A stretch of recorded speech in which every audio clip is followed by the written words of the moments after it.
What's going on, YouTube family? It's your boy Danny, and I want to help y'all improve y'all B-roll.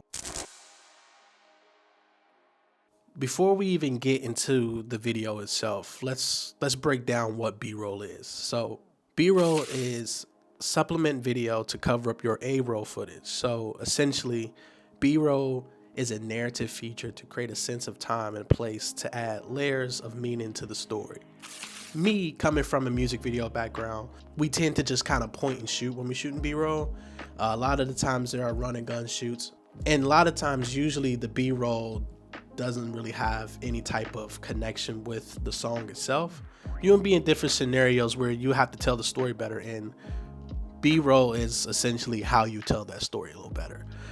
Point and shoot B-roll has a time and a place, but you would take a different approach when shooting B-roll for a documentary than for a run and gun music video. So me being the best human being on this planet, I'm going to give y'all 5 tips to basically improve your B-roll. So let's step right into it.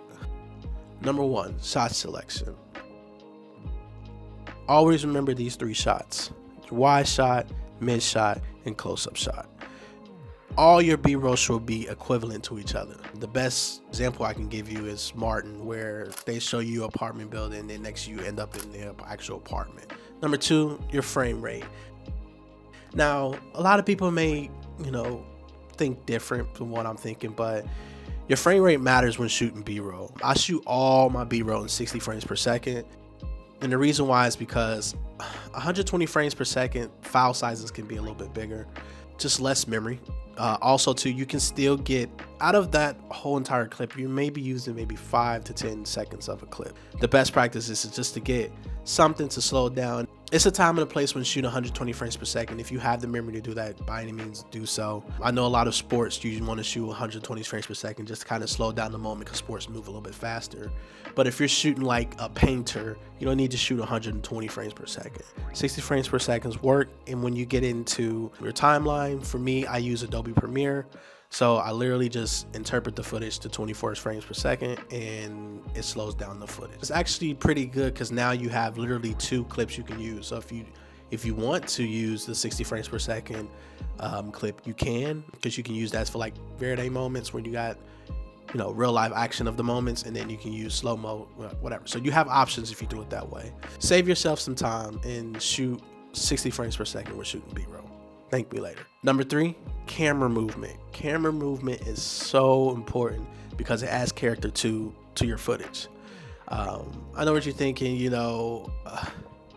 can just add it in post, but I try to get everything done before going to post. It just saves me time to worry about other things just in case if I can't get that on post. So just literally a slight camera movement, pan to the left, pan to the right, just slightly, just add some camera movement. If you're on a gimbal, by any means, please, use camera movement, please. Number 4, know the story before shooting B-roll.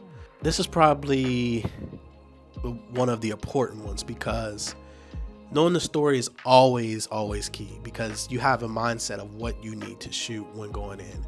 A lot of times you may run into scenarios where you may have to just go in and just shoot B-roll first and then shoot interview second. And sometimes it's kind of tough to, know what you're shooting. Your client should already have the story mapped out. So as a filmmaker, it's your job to tell the story. So if they give you that, you should already know exactly what ideas or what things you want to capture when shooting B-roll. It's okay to shoot some random B-roll here and there because it sometimes add character to the story. So knowing the story before shooting B-roll, it will give you a better idea of what needs to be shot for B-roll. Plain and simple. Dirty the frame. This is my favorite. I love dirty in the frame. It's my specialty. But layer your shots. Layer objects in between the subjects, whether if it's in front or behind the subject. It adds more character to the shot.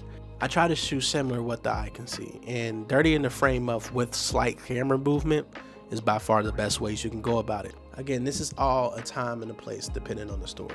When shooting B-roll, it can suck sometimes. It's one of those things like a standardized test. You just don't know until after the fact. You just want to hope that you get everything that you need to kind of tell the story better. But sometimes you'll have people on set to kind of help you out or to kind of keep you in the lane to where you know exactly what needs to be shot. And also too, they may have shot lists to where you know exactly what needs to be shot as well too. Sometimes you'll be on your own, so I hope those tips help out. So be confident when shooting your B-roll. What's some other ways you shoot B-roll that you think I missed? Let me know in the comment section down below, man. Other than that, man, I appreciate you guys taking your time out to listen to my beautiful voice. Other than that, I have nothing else to say. Thank you.